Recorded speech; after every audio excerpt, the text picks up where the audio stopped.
की भक्ति से नूर मिलता है, सबके दिलों को सुकून मिलता है। जो भी लेता है दिल से भोले का नाम, उसे भोले का आशीर्वाद जरूर मिलता है। सुप्रभात दोस्तों, आप समस्त श्रोतागणों का आपके YouTube चैनल जीवन अमृत पर हार्दिक अभिनंदन है। आज की वीडियो में आप रसपान करेंगे शिव महापुराण कथा का 16वां अध्याय। भगवान भोलेनाथ की कृपा दृष्टि आप सभी श्रोतागणों पर बनी रहे। आप सबसे अनुरोध है कि कथा का श्रवण संपूर्ण करें और कमेंट बॉक्स में दिल से हर हर महादेव लिखकर एक सकारात्मक ऊर्जा का आदान प्रदान करें। शिव महापुराण के 16वें अध्याय में देव प्रतिमा का पूजन तथा शिवलिंग के वैज्ञानिक स्वरूप के बारे में बतलाया गया है। ऋषियों ने कहा, साधु शिरोमणि सूत जी, हमें देव प्रतिमा के पूजन की विधि बतलाइए जिससे अभिष्ट फल की प्राप्ति होती है। सूत जी बोले, हे महर्षियों, मिट्टी से बनाई हुई प्रतिमा का पूजन करने से स्त्री पुरुष सभी के मनोरथ सफल हो जाते हैं। इसलिए नदी, तालाब, कुआं या जल के भीतर की मिट्टी लाकर सुगंधित द्रव्य से उसको शुद्ध करें। उसके बाद दूध डालकर अपने हाथ से सुंदर मूर्ति बनाएं। पद्मासन द्वारा प्रतिमा का आदर सहित पूजन करें। गणेश, सूर्य, विष्णु, शिव, पार्वती की मूर्ति और शिवलिंग का सदैव पूजन करें। संपूर्ण मनोरथों की सिद्धि के लिए 16 उपचारों द्वारा पूजन करें। किसी मनुष्य द्वारा स्थापित शिवलिंग पर एक सेर नैवेद्य से पूजन करें। देवताओं द्वारा स्थापित शिवलिंग को 3 सेर नैवेद्य अर्पित करें तथा स्वयं प्रकट हुए शिवलिंग का पूजन 5 सेर नैवेद्य से किया जाता है। इससे अभिष्ट फल की प्राप्ति होती है। इस प्रकार सहस्र बार पूजन करने से सत्य लोक की प्राप्ति होती है। 12 अंगुल चौड़ा और 25 अंगुल लंबा यह लिंग का प्रमाण है और 15 अंगुल ऊंचा लोहे या लकड़ी के बनाए हुए पत्र का नाम शिव है। इसके अभिषेक से आत्मशुद्धि, गंध चढ़ाने से पुण्य, नैवेद्य चढ़ाने से आयु तथा धूप देने से धन की प्राप्ति होती है। दीप से ज्ञान और तांबुल से भोग मिलता है।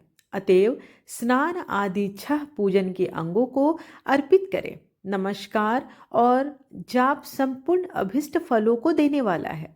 भोग और मोक्ष की इच्छा रखने वाले लोगों को पूजा के अंत में सदा जाप और नमस्कार करना चाहिए। जो मनुष्य इस देवता की पूजा करता है वह उस देवता के लोक को प्राप्त कर लेता है तथा उनके बीच के लोकों में उचित फल को भोगता है। हे महर्षियों, भूलोक में श्री गणेश पूजनीय हैं। शिव जी के द्वारा निर्धारित तिथि, वार, नक्षत्र में जो विधि सहित इनकी पूजा करता है उसके समस्त पाप और शोक दूर हो जाते हैं और वह अभीष्ट फलों को पाकर मोक्ष की प्राप्ति करता है। यदि मध्याह्न के बाद तिथि का आरंभ होता है तो रात्रि तिथि का पूर्व भाग पितरों के श्राद्ध आदि कर्म के लिए उत्तम होता है तथा बाद का भाग दिन के समय देव कर्म करने के लिए उत्तम होता है। वेदों में पूजा शब्द को ठीक प्रकार से परिभाषित नहीं किया गया है। पूह का अर्थ है भोग और फल की सिद्धि जिस कर्म से संपन्न होती है उसका नाम है पूजा। मनोवांछित वस्तु तथा ज्ञान अभिष्ट वस्तुएं हैं। लोक और वेद में पूजा शब्द का अर्थ विख्यात है।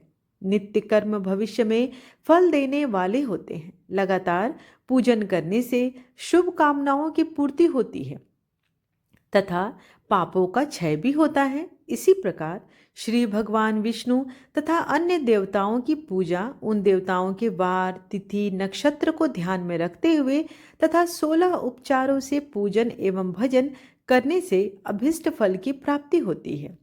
शिव जी सभी मनोरथों को पूर्ण करने वाले हैं। महाआद्रा नक्षत्र अर्थात माघ कृष्ण चतुर्दशी को शिव जी का पूजन करने से आयु की वृद्धि होती है। ऐसे ही और भी नक्षत्रों, महीनों तथा वारों में शिव जी की पूजा व भोजन भोग और मोक्ष देने वाला है। कार्तिक मास में देवताओं का भजन विशेष फलदायक होता है। विद्वानों के लिए यह उचित है कि इस महीने में सब देवताओं का भजन करें। संयम व नियम से जाप, तप, हवन और दान करें, क्योंकि कार्तिक मास में देवताओं का भजन सभी दुखों को दूर करने वाला है। कार्तिक मास में रविवार के दिन जो सूर्य की पूजा करता है और तेल व कपास का दान करता है, उसका कुष्ठ रोग भी दूर हो जाता है। जो अपने तन मन को जीवन पर्यंत शिव को अर्पित कर देता है, उसे शिव जी मोक्ष प्रदान करते हैं। योनि और लिंग इन दोनों स्वरूपों के शिव स्वरूप में समाविष्ट होने के कारण वे जगत के जन्म निरूपण हैं। अर्थात इसी नाते से जन्म की निवृत्ति के लिए शिव जी की पूजा का अलग विधान है। सारा जगत बिंदु नाद स्वरूप है, बिंदु शक्ति है और नाद शिव, इसलिए सारा जगत शिव शक्ति स्वरूप ही है। नाद बिंदु का और बिंदु इस जगत का आधार है।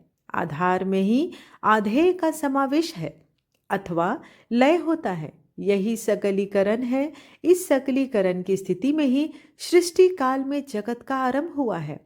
शिवलिंग बिंदु नाद स्वरूप है, अतः इसे जगत का कारण बताया जाता है। देव है और नाद शिव, इनका संयुक्त रूप ही शिवलिंग कहलाता है। अतः जन्म के संकट से छुटकारा पाने के लिए शिवलिंग की पूजा करनी चाहिए। बिंदु रूपा देवी उमा माता है और नाद स्वरूप भगवान शिव पिता हैं। इन माता पिता के पूजित होने से परम आनंद की प्राप्ति होती है। देवी उमा जगत की माता है और शिव जगत के पिता हैं। जो इनकी सेवा करता है, उस पुत्र पर इनकी कृपा नित्य बढ़ती रहती है। वह पूजक पर कृपा कर उसे अपना आंतरिक ऐश्वर्य प्रदान करते हैं। अतः शिवलिंग को माता पिता का स्वरूप मानकर पूजित करना चाहिए। आंतरिक आनंद की प्राप्ति होती है। शिव पुरुष रूप है और भर्गा अर्थात शक्ति प्रकृति कहलाती है। पुरुष आदि गर्भ है क्योंकि वही प्रकृति का जनक है। प्रकृति में पुरुष का संयोग होने से वाला जो जन्म है, उसका प्रथम जन्म कहलाता है। जीव पुरुष से बारंबार जन्म और मृत्यु को प्राप्त होता है। माया द्वारा प्रकट किया जाना ही उसका जन्म कहलाता है। जीव का शरीर जन्म काल से ही 6 विकारों से युक्त होता है, इसलिए इसे जीव की संज्ञा दी गई है। जन्म लेकर जो प्राणी विभिन्न पाशों अर्थात बंधनों में पड़ता है, वह जीव है। जीव पशुता के पास से जितना छूटने का प्रयास करता है, उसमें उतना ही उलझ जाता है। कोई भी साधन जीव को जन्म मृत्यु के चक्र से मुक्त नहीं कर पाते। शिव के अनुग्रह से ही महामाया का प्रसाद जीव को प्राप्त होता है और मुक्ति मार्ग पर अग्रसर भी होता है। जन्म मृत्यु के बंधन से मुक्त होने के लिए श्रद्धा पूर्वक शिवलिंग का पूजन करना चाहिए। गाय के दूध, दही और घी को शहद और शक्कर के साथ मिलाकर पंचामृत तैयार करें तथा इन्हें अलग अलग भी रख सकते हैं। पंचामृत से शिवलिंग का अभिषेक व स्नान करें।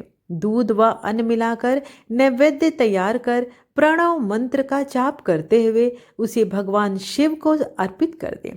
प्रणव को ध्वनि लिंग, स्वयंभूलिंग और नाद स्वरूप होने के कारण नाद लिंग तथा बिंदु स्वरूप होने के कारण बिंदु लिंग के रूप में प्रसिद्ध प्राप्त है।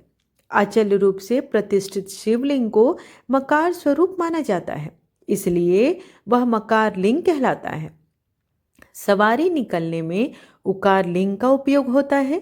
पूजा की दीक्षा देने वाले गुरु आचार्य विग्रह आकार का प्रतीक होने से आकार लिंग के 6 भेद हैं। इनकी नित्य पूजा करने से साधक जीवन मुक्त हो जाता है।